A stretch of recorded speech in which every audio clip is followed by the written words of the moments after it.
చంద్రబాబు నాయుడు అనే వ్యక్తి ఆ రోజు అన్న మాటలు, నెయ్యిలో జంతువుల కొవ్వు ఉందని, ఆ నెయ్యి లడ్డూలో కలిసిందని, ఆ లడ్డులు భక్తులు తిన్నారని,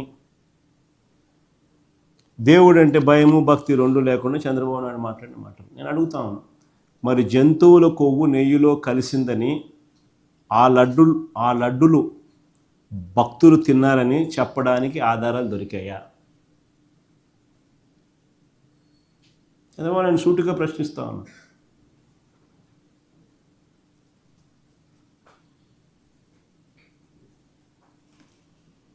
కల్తీ నెయ్యి ఆరోపణలున్న ఆ ట్యాంకర్లు, ఎన్ని క్వశ్చన్స్ నేను అడుగుతాను. ఆ కల్తీ నెయ్యి ఆరోపణలో ఉన్న ఆ ట్యాంకర్లు ప్రసాదం తయారీలోకి వెళ్ళాయా? దీనికి ఆధారాలు ఉన్నాయా అని అడుగుతాను.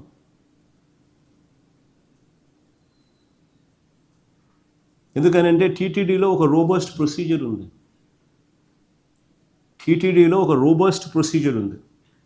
టీటీడీలోకి వచ్చే ఏ ట్యాంకర్ అయినా కూడా NABL అంటే national accreditation board for testing and calibration laboratories, NABL, టీటీడీలోకి వచ్చే ఏ ట్యాంకర్ అయినా కూడా NABL ఆథరైజ్డ్ ల్యాబ్ సర్టిఫికేట్తోనే రావాలి. ఇది మ్యాండేట్, ఇది రూల్, రూల్.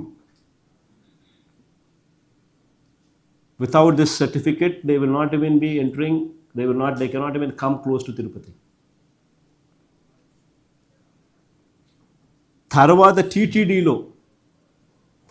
టీటీడీలో ఈ NABL సర్టిఫికేట్ ఒక్కటే ఒప్పుకోరు. ఇది కూడా పార్ట్ ఆఫ్ ది ప్రొసీజర్. టీటీడీలో ఒక ల్యాబ్ ఉంది, వాళ్ళ సొంత ల్యాబ్ ఉంది. ఆ సొంత ల్యాబ్లో కూడా మళ్ళా టెస్ట్ పాస్ కావాలి. ఏ ట్యాంకర్ అయినా, ప్రతి ట్యాంకర్. ఆ తర్వాతనే ట్యాంకర్ లోపలికి పోవాలి. ఆ తర్వాతనే ట్యాంకర్ అనేది లోపలికి పోవడానికి అనుమతిస్తారు.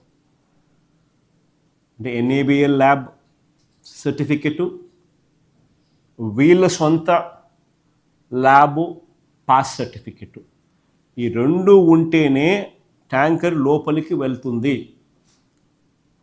ఈ స్టాండర్డ్స్ లేకపోతే రిజెక్ట్ చేసి వెనక్కి పంపిస్తారు. ట్యాంకర్లను వెనక్కి పంపిస్తారు. ఇదే కార్యక్రమం ఈ టెస్టింగ్లో ఫెయిల్ అయినప్పుడు రిజెక్ట్ చేసి వెనక్కి పంపించే కార్యక్రమం గతంలో చంద్రబాబు నాయుడు గారి హయాంలో 15 సార్లు వెనక్కిపోయేది. 15 సార్లు వెనక్కి పంపించారు. ఇదే మాదిరిగా వైఎస్ఆర్సీపీ హయాంలో 18 సార్లు వెనక్కి పంపించారు. ఇది ఒక రొటీన్ ప్రొసీజర్, ఒక రోబస్ట్ ప్రొసీజర్ ఉంది అని చెప్పడానికి ఇది ఒక నిదర్శనం. వ్యవస్థ యాక్టివ్గా పనిచేస్తూ ఉంది అని చెప్పడానికి ఇవి ఎగ్జాంపుల్స్. ఇంత రోబస్ట్ ప్రోటోకాల్ ఉన్నప్పుడు తప్పు జరిగేందుకు ఆస్కారం ఎక్కడ ఉంది అని అంటా ఉన్నా. ఇదే చంద్రబాబు నాయుడు హయాంలో, ఆయన ముఖ్యమంత్రి అయిన తర్వాత చంద్రబాబు నాయుడు హయాంలో టీటీడీ ఈఓ అన్న మాటలు టైమ్స్ నౌలో ఆయన మాట్లాడుతూ అన్న మాటలు ప్లే చేస్తాను, ఒకసారి వినండి. Adultery 4 tankers have been kept aside, and then they were kept aside so that they can be used when the reports come clear. But the reports unfortunately didn't come clear. Then we rejected, we sent away, and then we stopped from that supplier.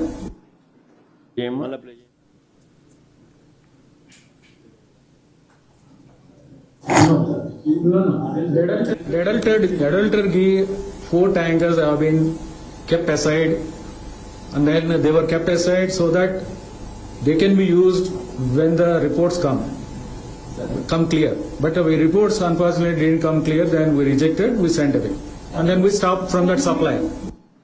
Clear కట్గా మళ్ళీ play చేయమ్మా. Date చూసుకో, సెప్టెంబర్లో ఆయన ఎప్పుడు అన్నాడు? 28th September 2024 వాళ్ళ ప్రభుత్వ హయాంలో వాళ్ళ ఇవ్వు అన్న మాటలు ప్లే చేయమా మళ్ళా Adultery 4 tankers have been kept aside, and then they were kept aside so that they can be used when the reports come clear. But the reports unfortunately didn't come clear. Then we rejected, we sent away, and then we stopped from that supplier. కరెక్ట్గా EO procedure explain చేసినాడు. ఆ 4 ట్యాంకర్లను టోటల్గా టెస్టులు pass కానందువలన reject చేసి వెనక్కి పంపించినారని చంద్రబాబు నాయుడు గవర్నమెంట్లో ఆయన EO అన్న మాటలు. నేను అడుగుతా ఉన్నా ఇంకోటి, చంద్రబాబు అధికారంలోకి వచ్చిన తర్వాత ఆయన అధికారంలోకి వచ్చిన తర్వాత ఆయన హయాంలో అదే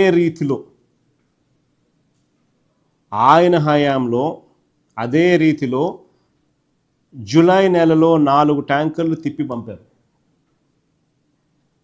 రోబస్ట్ ప్రొసీజర్ను మరొక్కసారి చూపిస్తూ ఉన్న టీటీడీలో ఉన్న రోబస్ట్ ప్రొసీజర్ను మరొక్కసారి రిఫ్లెక్ట్ చేస్తూ చంద్రబాబు నాయుడు గారి హయాంలో కూడా అదే రీతిలో జూలై నెలలో 4 ట్యాంకర్లు తిప్పి పంపారు చంద్రబాబు నాయుడు హయాంలో. మళ్ళీ ఇది ఆశ్చర్యం, ఇక్కడ చూడండి కొంచెం, మళ్ళీ ఆ ట్యాంకర్లు ఆగస్టులో తిరిగి వచ్చాయని ఎవడు ముఖ్యమంత్రి అప్పుడు? ఆయనే కదా. ఎవరిది ప్రభుత్వం? ఆయనదే కదా. మళ్ళీ ఆ ట్యాంకర్లు ఆగస్టులో తిరిగి వచ్చాయని, లడ్డూ ప్రసాదంలో వాటిని వాడారని మొన్న రిమాండ్ రిపోర్ట్లో సిట్ రాసింది. మళ్ళీ ఎవరిని బొక్కలో వేయాలా? ఇదే కానీ నిజమైతే రిజెక్ట్ చేసిన నెల రోజుల తర్వాత ఇవి ఎలా రాగలిగాయి? అలా వచ్చిన ఆ వెహికల్స్ నిజంగా చంద్రబాబు చెప్పినట్టుగా ఒకవేళ వాడి ఉంటే అది నిజమే అయితే మరి అది చంద్రబాబు నాయుడు వైఫల్యం కాదా? ప్రస్తుత టీటీడీ చైర్మన్, ప్రస్తుత ఆ పీరియడ్లో ఉన్న టీటీడీ ఈఓ వాళ్ళిద్దరూ ఏం చేస్తూ ఉన్నారు? వాళ్ళిద్దరిని ఎందుకు అరెస్ట్ చేయలేదు? ఎవరి టైంలో జరుగుతుంది ఇది? నిజమే అయితే కలిగి చెప్పే ఇవన్నీ నేను అడిగే ప్రతి పాయింట్ లాజికల్గా నేను క్వశ్చన్స్ చేస్తా పోతా, మీరు కూడా లాజికల్గా ఆన్సర్లు వెతకండి. ఇప్పుడు ఉన్నది మరి చంద్రబాబు ప్రభుత్వం కాదా?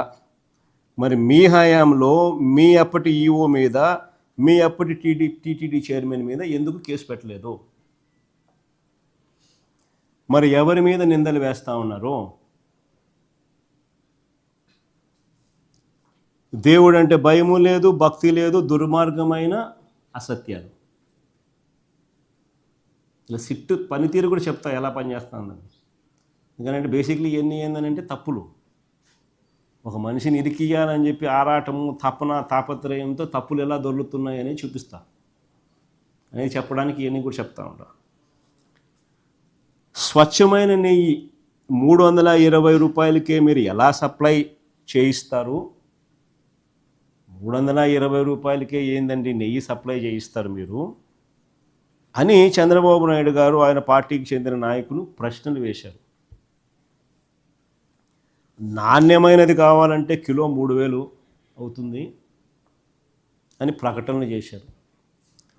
ఈనాడు పత్రిక, వీళ్ళ గజెట్ పత్రిక అయితే కనీసం 1,000 రూపాయలు అవుతుంది అని చెప్పి చెప్తా ఉన్నారు. 1000 నుంచి 1,600 అని రాసినారు కాగును. మరి టీటీడీలో ఇవాళ నెయ్యి ఎంత కొంటున్నారు? 3,000 ఇచ్చుకుంటున్నారా? 1,600 ఇచ్చుకుంటున్నారా? 1,000 రూపాయలు ఇచ్చుకుంటున్నారా? పోనీ 2014 నుంచి 19 మధ్య చంద్రబాబు నాయుడు హయాంలో. ఆ 5 ఏళ్ళు చంద్రబాబు నాయుడు గారు కిలో నెయ్యి 276 రూపాయలు కొన్నాడు. 276 నుంచి 313 314 రూపాయల మధ్యలో కొన్నాడు.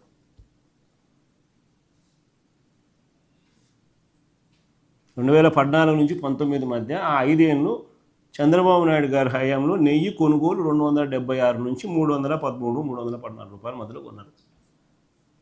మరి ధర తక్కువ ఉంది కదా, 320 కాదు కదా, అంతకన్నా ఇంకా తక్కువ కదా, కాబట్టి అదంతా కల్తీ నెయ్యేనా అడుగుతా ఉన్నా. చంద్రబాబు నాయుడు సమాధానం చెప్పాలి కదా దీనికి. అదంతా ఇప్పుడు కల్తీ నెయ్యేనా అని అడుగుతా ఉన్నా.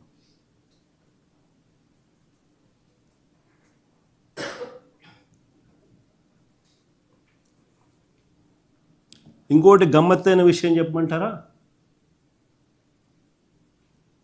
ఇది మరీ గమ్మత్తైన విషయం. ఈ బోలే బాబా అని చెప్పి మధ్యకాలంలో మీ పేరునే ఉంటారు కదంతా. ఎవడనైనా ఈ బోలే బాబా అని చెప్పి నేను కూడా అనుకుంటాను. ఈ బోలే బాబా అని ఎవరు వెళ్తాను. బోలే బాబా అని ఈ డైరీ విషయంలో చేస్తున్న దుష్ప్రచారం అంతా ఇంత కాదు. అసలు ఈ బోలే బాబా అనేవాడు ఎప్పుడు వచ్చినాడు? అది టీటీ